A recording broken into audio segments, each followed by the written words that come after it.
Hello, um, my name's Jason Phillips. I'm 42 years old, and I'm a follower of Jesus Christ. There was one day, this was in January of 2021. I was driving, and I was working, and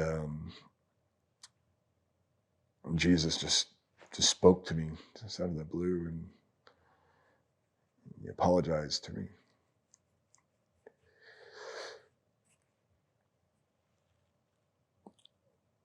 And said, "Jason, my son, it hurt me.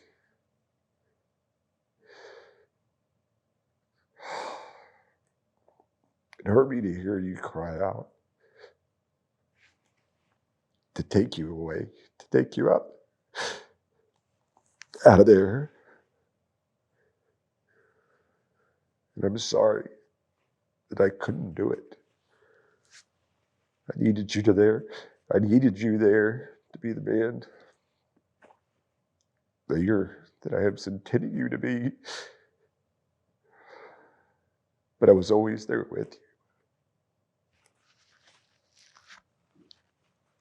It hurt me to hear you cry out. It hurt me to hear you cry out. And I would when I was a kid. Take me out of here, please, Jesus. Make this go away. Take me away. Take me away." I pulled over and started bawling just because my entire life made sense finally.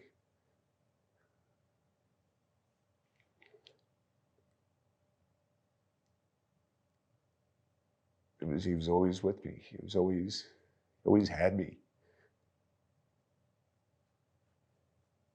Even when I didn't want him to, even when I didn't know it.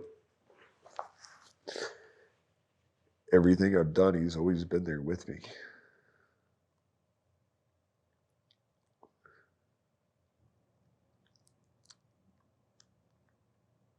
I a pretty different upbringing. Um, my parents got divorced when I was 3. My mom took us to go live with her in the town that my grandfather lived in, her dad. It was really hard at first, you know, try to make that adjustment. My dad would came to come see us, and they wouldn't let us around him. My mom, she was a loving woman. She loved us, and she was such a protector. We lived in government apartments there in the town, and they were a little rougher, you know. And I remember the older kids would corner my brother and I. We were really fast, but they would catch up with us, and I just remember I'd yell "Mom," scream "Mom," and she was a bigger woman, like just broad, and you would just hear that screen door shut, just slam shut, and here was my mom just trucking it, just running barefoot. We never had shoes on or anything, you know. It's like I just remember this like it was yesterday, you know. Protection. Just I had a reputation as the bad kid, you know, just a heathen, pretty much. You know, it's like as soon as I got out of anywhere that I didn't have to have shirt and shoes on, I had them off no matter what, running around, always everywhere, never inside, just because I knew that if I was inside, I was guaranteed to get a spanking. If I was outside, the chances got a lot slimmer. We moved out of the government apartments when I was still in kindergarten. I was like 5 or 6, and moved into this old house that my mom had bought. And this particular day, it was in the middle of summer. I got woken up to our window getting busted out. And I remember my brother running, but it was my mom that broke our window out, and she was screaming for us to get out of the house because it was on fire. And lost everything we had. But I remember the town that, like the church and stuff like that, people would always talk about, like I would hear them talking, saying that my mom like did it on purpose, or, like she wasn't accepted at all there. But when I was 8, my brother and I were hanging out in our living room, and he was reading a book. It's called Action Jackson. I couldn't read, so I was dyslexic and got it held back in 2nd grade, and made me feel really dumb growing up, and I went in to go sleep with my mom for some reason, which I never did. I remember getting woken up. I jumped up and turned the light on and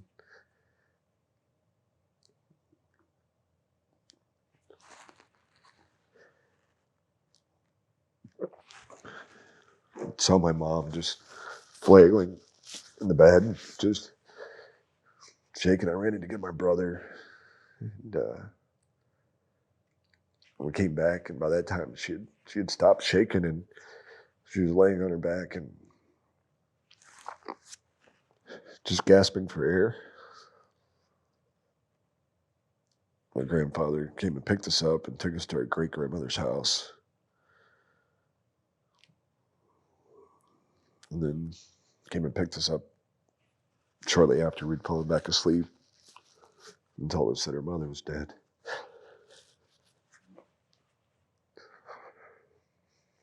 She had taken her own life. My mom, she felt like she was such a failure that she was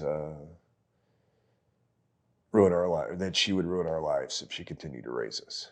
The only way to save us was to take herself out of it in her head, So, but the churches and stuff we would go to, we were always judged. She was always, I remember like the group of women would be over here talking, and my mom would walk up and they would all get quiet and just wouldn't talk. And then she would walk away, and then they would start talking again, like after our house fire, they thought my mother did it on purpose to get attention or insurance money or something, and like, but that you would hear this stuff even as a kid in this town, and and and she would have us in vacation Bible school because it was like a free babysitter during the summer,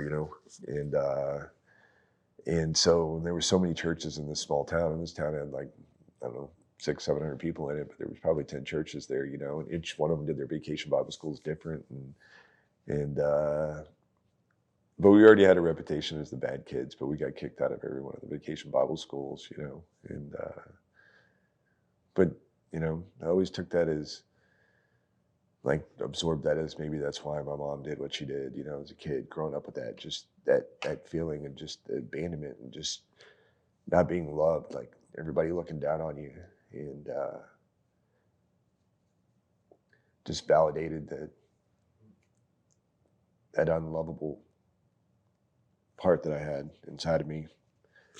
And then we went to go live with my dad, which, hadn't seen him in 5 years, didn't know who he was, really. Like even my dad would tell me, he's like, like you ever stop to think that maybe you're the reason you made life so hard on your mom that she did what she did,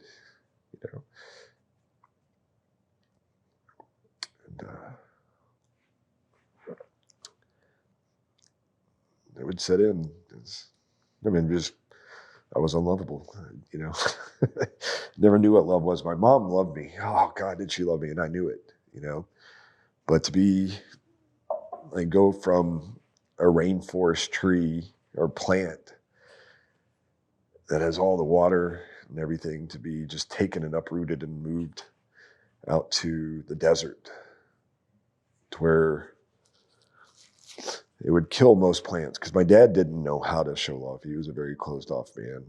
He, he, he would just pretty much ignore us and neglect us, and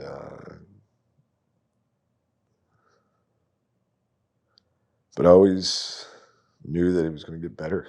I don't know how or why, but I just knew, like, this, it's going to get better. It's going to get better. It's going to get better. It's going to be different one day. We'll get older. I can move out of here, and just that's what kind of kept me going. And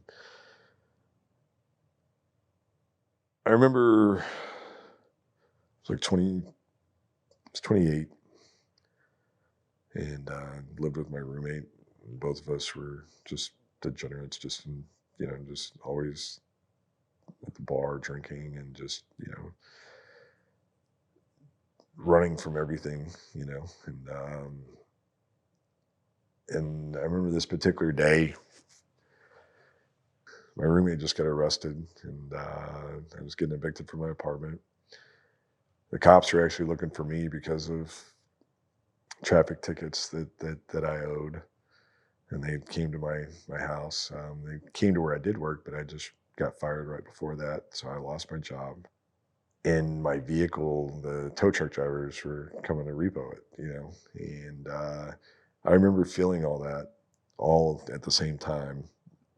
There was a gas station that I would always go into, and I literally had like $10. I went in to go buy a bottle of water, get myself some Copenhagen, and put the rest in gas in my car, just like with this stress and pressure on me.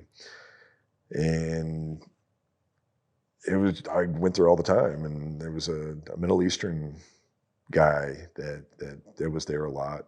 He was a younger man, and when I went up to pay for it, he asked me, he said, "What is so great in your life?" And I looked at him, I'm like, "What do you mean?" He's like, "Every time I see you, you always have a big smile on your face. You always are polite and respectful. You hold the door open for people, and you just bring a presence with you. What is so great in your life that makes you that way? Is it your God?" That moment was kind of my rock bottom. And for him to tell me that, for me to actually start processing and thinking how far in the hole I was, and he noticed that I'm still carrying joy. Like, I know I didn't feel it, but evidently it shined through me. And I know I know now that was the Lord. And I tried to deny it even then, and,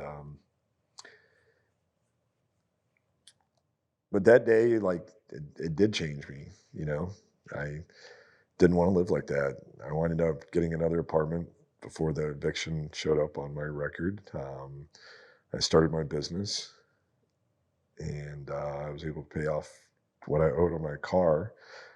So the repo man stopped chasing me. I was able to come up with all that and actually started progressing as an adult in my life, So, but I carried that hurt inside, that abandonment, and just always took it personal. Always had like a sadness inside that I would try to cover up, and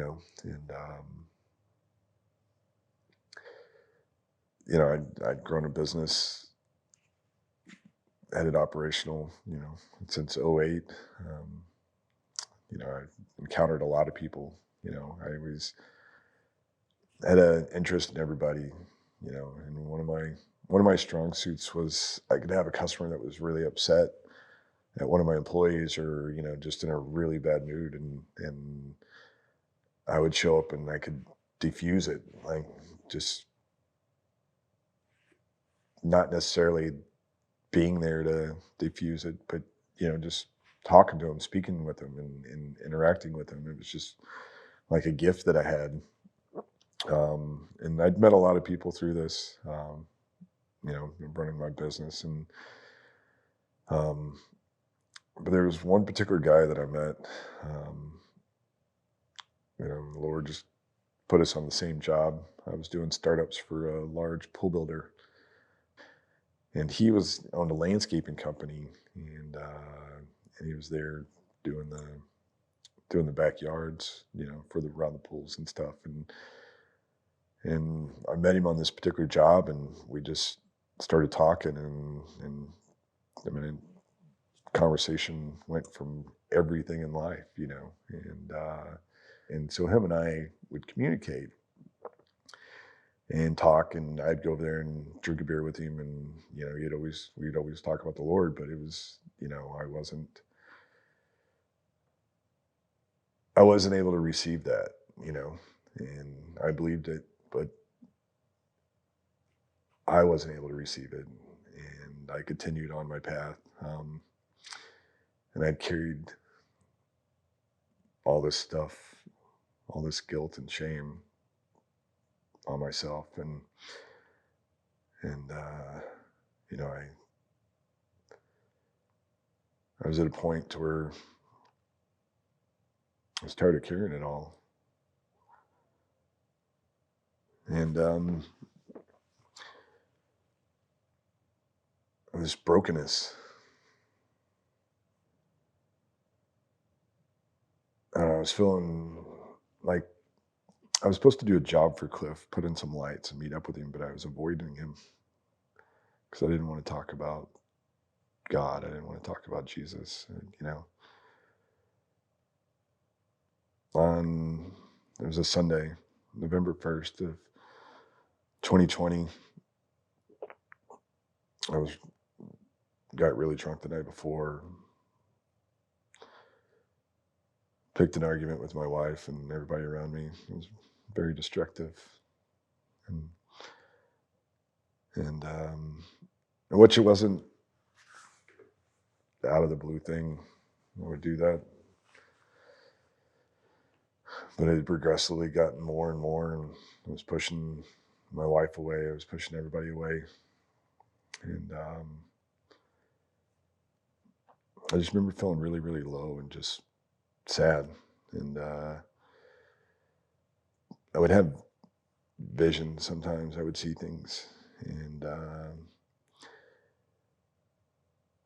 I had a vision of me walking on my back patio with the 1911 45 in my hand,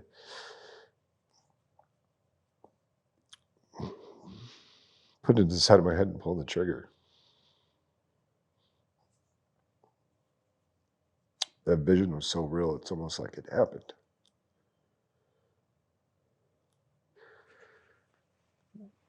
And I went the next couple of days just kind of carrying that with me, just that brokenness and seeing different things.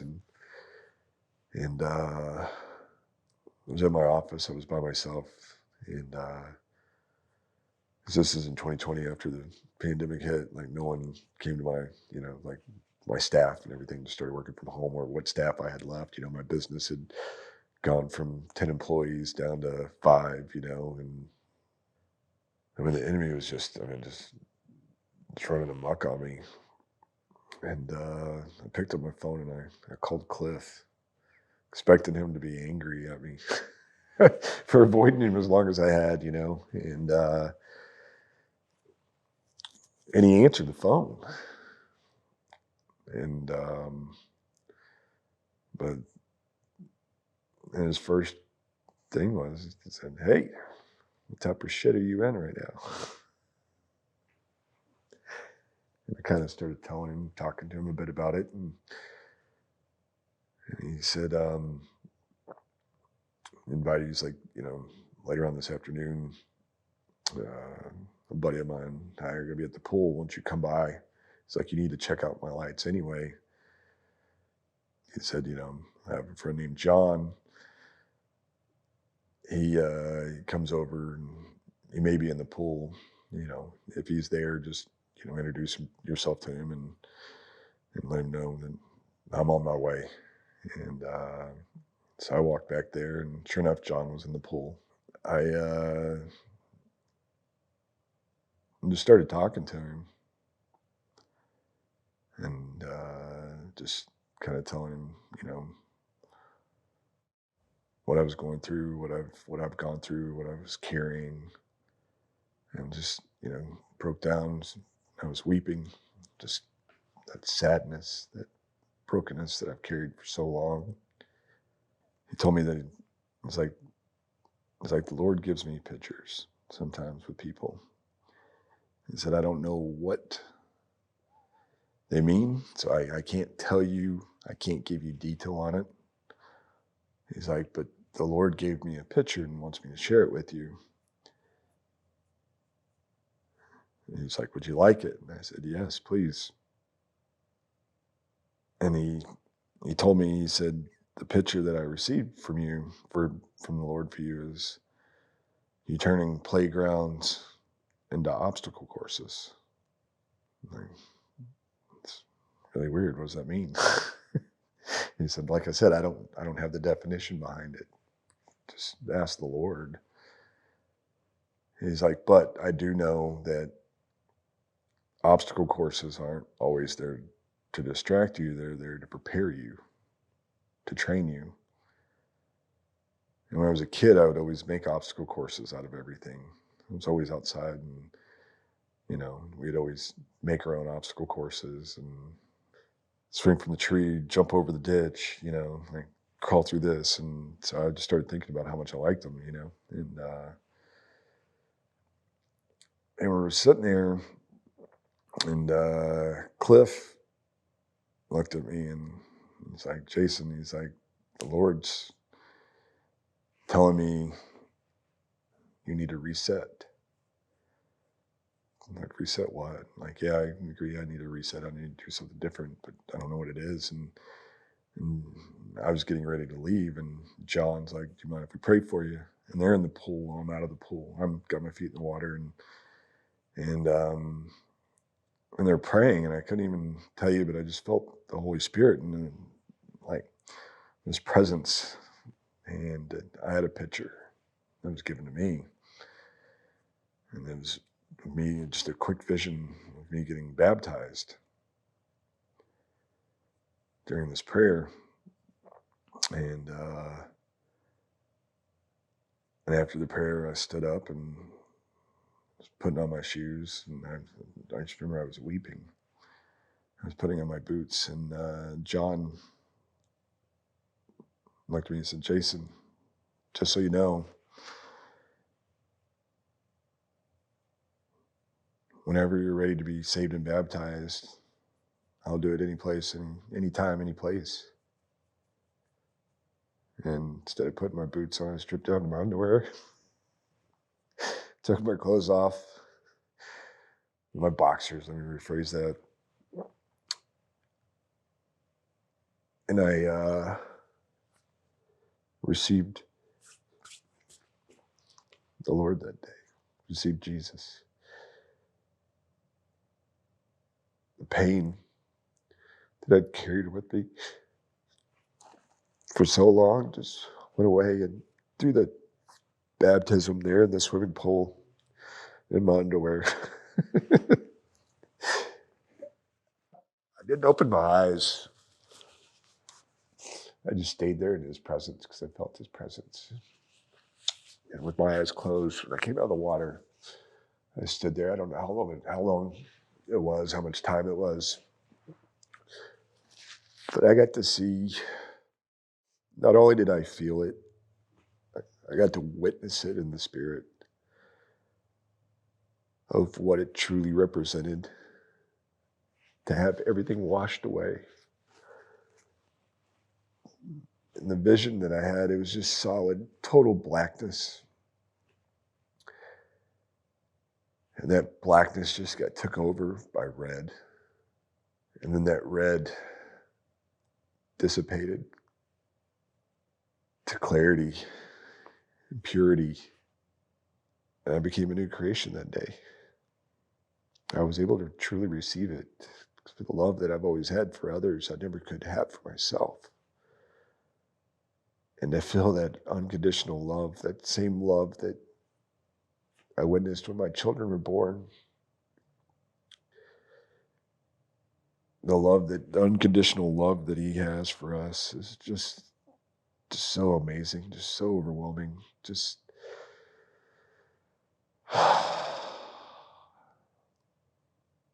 and I am worthy of it. For the first time in my life that I felt that I was worthy.